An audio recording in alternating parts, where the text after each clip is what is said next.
Tu es célibataire et tu te demandes pourquoi personne débarque dans ta vie là, de je ne sais où, pourquoi personne tombe amoureux follement de toi. Et pourquoi t'attires pas à toi en fait des partenaires comme ça à toi? Pourquoi en fait ils déboulent pas, ils toquent pas à ta porte? Tu vas en soirée en fait ils viennent vers toi, il y a plus rien à faire en fait. Pourquoi ça tombe pas du ciel, tout simplement? Et tu te demandes mais pourquoi toi tu devrais galérer encore à ce niveau-là? T'as bien assez galéré dans ta vie, pourquoi ça pourrait pas être facile pour une fois, en fait?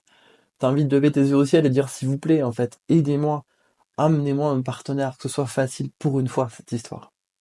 Et le pire, c'est que tu vois autour de toi des personnes qui semblent, en fait, ne pas du tout galérer. Ça semble être facile pour certaines personnes, mais toi, tu dis, mais qu'est-ce qu'elles ont de plus, ces personnes-là, que moi, j'ai pas? Qu'est-ce qu'elles font, en fait, que moi, je ne fais pas? Et c'est là où tu commences à te perdre dans ta tête parce que tu te dis, mais peut-être faudrait que je fasse des efforts, que je sois un peu plus dans la séduction, parce que c'est ça qui plaît aux hommes. Et les hommes se disent exactement la même chose. En fait, les hommes, ils disent, ben là, faut que je fasse des efforts, faut que je montre que je suis rassurant, faut que je fasse les premiers pas, faut que j'envoie un petit peu, faut que je présente. Donc, je vais mettre un petit peu de pression pour vraiment présenter, et je vais peut-être en faire un petit peu des caisses. Donc, en fait, tous les deux, hommes ou femmes, on perd notre naturel dès l'instant où on doit faire cet effort-là particulier par rapport à l'autre. J'ai une bonne nouvelle pour toi, dans le sens où c'est pas là-dedans en fait qu'il faut diriger l'effort parce que cet effort-là, toi tu sens qu'il est faux. Si un homme vient vers toi avec cette posture-là, tu sens qu'il fait des efforts, mais ça te rassure pas tant que ça parce que c'est de l'effort, c'est absolument pas naturel. Donc tu te dis, mais qu'est-ce que ça cache derrière? Donc ça te rend encore plus vigilante. Et un homme, c'est pareil. Quand tu vois une femme qui en fait comme ça des caisses, il se dit, bon, est-ce que c'est du sérieux finalement tout ça? Est-ce que, bon, ça me plaît, ça peut être très joueur en fait d'être dans la séduction, mais à un moment donné, est-ce que je pourrais pas quand même la rencontrer pour de vrai? Est-ce qu'on pourrait pas être juste normaux, histoire de vraiment se rencontrer? La séduction, ça peut être un jeu, ça peut être rigolo, mais en soi, au jour d'aujourd'hui, les relations vont vite, et on aime rencontrer les gens assez rapidement, parce que d'une part, ça nous rassure, il y a bien assez de manipulateurs, de gens qui trompent, de gens qui veulent juste coucher avec toi, et ben en fait, c'est facile pour toi, enfin, ça te rassure de voir que le mec, il est assez cash, il est assez franc. Mais en même temps, eh bien, t'as des idées reçues qui font que bah, tu continues quand même à répondre aux personnes qui séduisent. Parce que elles, au moins, elles font le premier pas. Et comme elles font le premier pas, ben, ça te facilite sur un plan les choses, mais c'est toujours les mêmes profils. Et t'en as marre de tomber sur ces profils-là. Pourquoi, toi, est-ce que tu galères? Pourquoi est-ce que là, maintenant, c'est compliqué pour toi? Qu'est-ce qui fait que les autres galèrent pas et toi, tu galères? Alors moi, je m'appelle Mickaël Loria, je suis love coach depuis maintenant de nombreuses années et j'ai accompagné des milliers de personnes à résoudre cette énigme de l'amour. Parce que j'ai une approche qui est particulière, qui est unique et qui repose sur trois piliers. L'amour, en fait, je le décompose en trois corps. Le corps énergétique, avec toutes les croyances que tu as dans ta tête qui font que tu as un état d'esprit particulier. Le corps émotionnel, avec la création du lien affectif, et ça commence avec tes parents entre eux et tes parents avec toi. Donc là, il y a des sortes de liens puissants dans les émotions que tu vis aujourd'hui. Et ensuite, le corps physique, c'est-à-dire la manière dont tu aimes et la manière dont tu reçois l'amour. Comme ça, c'est concret, c'est simple à aborder, et c'est puissant quand tu le mets en place. Pourquoi ça se passe comme ça aujourd'hui dans ta vie de tous les jours? Eh bien écoute, c'est vrai que c'est assez simple de le comprendre, mais c'est compliqué de le changer parce qu'il faut être conscient à tous les niveaux. Quel est le contexte? On va faire une enquête, toi et moi.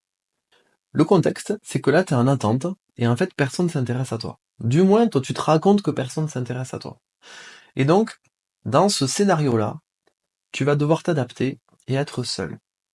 Tu vas continuer à ne pas demander d'aide, tu vas continuer à te débrouiller toute seule, à ne compter sur personne, parce que de toute manière, tu vois bien que les gens autour de toi, ils font leur life, et toi, tu peux compter sur véritablement personne. Tu peux même remarquer que les personnes de ta famille, elles sont absentes, personne vraiment ne s'intéresse à tes difficultés, à tes problématiques, et tu te retrouves à devoir faire face. La plupart du temps, t'es quand même très sensible et t'as une grande philosophie. Toi, t'es très ouverte, t'as une grande empathie, tu ressens énormément les personnes et ça te fait un petit peu mal de voir que toi, t'as cette grande ouverture à ressentir les autres, mais par contre que les autres ne te le rendent pas avec autant de force que ce que toi tu le fais. On dit, tu sais l'expression, t'as le cœur sur la main, mais c'est véritablement ton intuition là qui est à l'œuvre du monde. Tu pourrais passer des heures à écouter et à véritablement donner des conseils, à être connecté véritablement à quelqu'un, parce que toi tu le sens au fond de toi, tu sens que tu as cette facilité-là. problème, et c'est ce qui fait que tu as cette sensation-là autour de toi, c'est que cette solitude-là, tu as été habitué pendant que tu étais enfant. C'est un niveau de considération que tu connais par cœur, et c'est ça qui te fait du mal. C'est que ça te permet de retrouver des émotions que tu connais déjà. Cette tristesse profonde-là, d'être laissée toute seule, de devoir te débrouiller toute seule.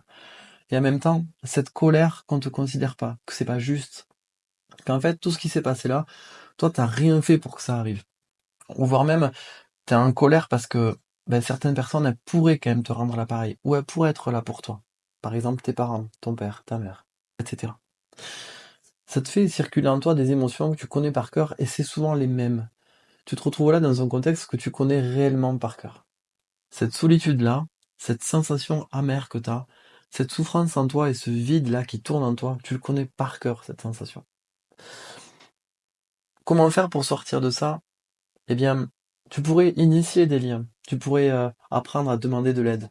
Tu pourrais apprendre à initier des liens, c'est-à-dire que toi-même, tu invites des personnes. Toi-même, tu crées une toile. Tu augmentes ton réseau. Tu connectes toi-même à tes amis. Mais devoir vivre ces sensations-là, ces émotions-là, c'est plus fort que toi. T'as l'impression que y a personne qui peut te comprendre aussi bien que toi. T'as l'impression qu'il y a personne qui peut vraiment te venir en aide. Et toutes ces sensations-là, toutes ces émotions, elles permettent une seule chose, te maintenir dans la solitude, te faire croire que t'es seul. On vit à une époque où il n'y a pas plus connecté que le monde aujourd'hui. Donc une solitude, elle est de toute manière orchestrée. Une solitude, elle est de toute manière organisée en tant que telle. Tu peux très bien connecter à des personnes sur les réseaux, par des messages, par des applications, peu importe en fait. Mais c'est possible vraiment de connecter et de inviter les gens dans ton quotidien, mais ça, t'es pas habitué. T'es habitué à te débrouiller toute seule, et tu espères fortement que quelqu'un va t'entendre, va t'écouter, va pouvoir capter cette fréquence en toi qui parle de la souffrance et du vide qui est à l'intérieur de toi. Donc, tu l'as compris, c'est véritablement ici le lien affectif que tu vas devoir mobiliser et accepter que on puisse vraiment t'aider, accepter aussi de demander de l'aide, accepter de créer une ouverture sur l'extérieur et faire rentrer dans ton univers des personnes en qui tu as confiance et surtout que tu aimes. Tu mérites de recevoir cet amour, tu mérites véritablement d'inverser la tendance et d'arrêter de fonctionner dans la solitude et dans la galère et dans la force.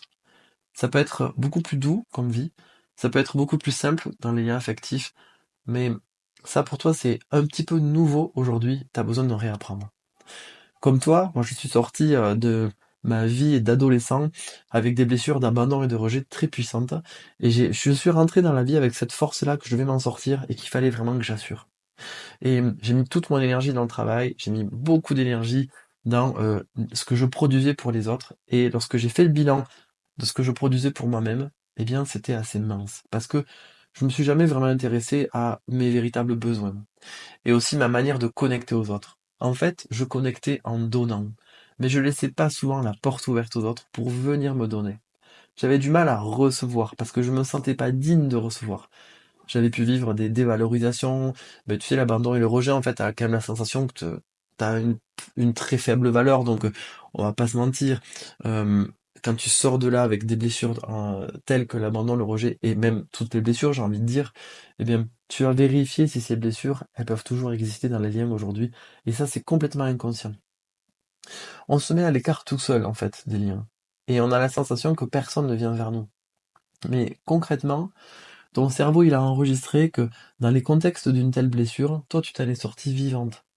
Donc, il continue de te faire croire que la blessure, elle est là, et ça te permet de fonctionner en tant que tel, avoir les émotions compliquées qui sont toujours les mêmes, traverser les contextes où tu dois te suffire à toi-même, et même, tu as plutôt intérêt à ne compter que sur toi, mais tout ça, c'est orchestré par ton cerveau, parce qu'il sait très bien que si ça se passe dans cet ordre-là, toi, tu survis. C'est son boulot, en fait, on peut pas lui en vouloir. Donc aujourd'hui, c'est à ton tour d'inverser cette tendance-là et initie de nouveaux liens, va véritablement vers les autres, nourris le lien tous les jours, fais un geste qui laisse rentrer quelqu'un pour t'aider et rappelle-toi à quel point tu te sens utile lorsque tu aides quelqu'un. Laisse quelqu'un avoir cette sensation d'être important pour toi dans ta vie de tous les jours. C'est ce que tu veux au plus profond de toi. Commence par cette chose très simple qui a des impacts énormes et très puissants dans tes relations et dans ton bien-être. J'espère que cette vidéo t'aura servi, qu'elle te permet d'ouvrir un espace à l'intérieur de toi où tu vas pouvoir laisser rentrer de l'oxygène et surtout de l'amour. Maintenant, je te souhaite une super journée et surtout prends soin de toi.